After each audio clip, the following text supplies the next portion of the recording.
আপনাকে সবসময় কেউ একজন ছায়ার মতো অনুসরণ করছে। আপনি কোথায় যাচ্ছেন, কি করছেন, এমনকি অনলাইনে কি করছেন তারও খোঁজ রাখছে কেউ। আপনি পরিশ্রম করে উপার্জন করছেন, সঞ্চয় করছেন ভবিষ্যতের জন্য, কিন্তু অসতর্কতার একটি মুহূর্তেই সেই কষ্টার্জিত অর্থ চলে যেতে পারে অন্যের হাতে। হ্যাঁ, কথা বলছি ব্যাংক অ্যাপ ও অনলাইন ব্যাংকিং ঘিরে বাড়তে থাকা প্রতারণা ও হ্যাকিং এর ঝুঁকি নিয়ে। বর্তমানে প্রতারকরা নানা কৌশলে ব্যাংকের গ্রাহকদের টার্গেট করছে। কখনো ব্যাংকের নাম ব্যবহার করে পাঠানো হচ্ছে বিশেষ বার্তা, কখনো দেওয়া হচ্ছে ভুয়া লিঙ্ক, আবার ফোন করে কিংবা সামাজিক যোগাযোগ মাধ্যমে পরিচিত সেজে হাতিয়ে নেওয়া হচ্ছে গুরুত্বপূর্ণ তথ্য।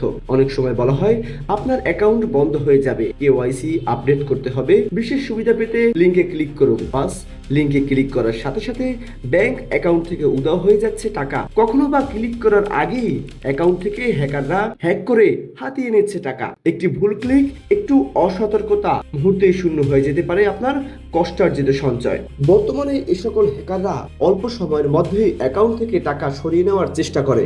সবচেয়ে উদ্বেগের বিষয় হলো প্রযুক্তির ব্যবহার বাড়ার সঙ্গে সঙ্গে প্রতারণার কৌশল হচ্ছে আরও আধুনিক। তাই শুধু ব্যাংক অ্যাপে শক্তিশালী পাসওয়ার্ড ব্যবহার করলেই নিরাপদ থাকা যাবে না, প্রয়োজন সচেতনতা।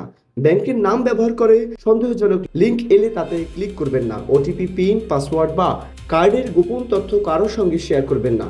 ব্যাংকের কোনো বার্তা নিয়ে সন্দেহ হলে সরাসরি ব্যাংকের অফিসিয়াল নম্বরে যোগাযোগ করবেন, কারণ আপনার ব্যাংক অ্যাকাউন্টে থাকা টাকা শুধু একটি সংখ্যা নয়, এর সঙ্গে জড়িত আছে আপনার ভবিষ্যৎ পরিকল্পনা এবং পরিবারের নিরাপত্তা।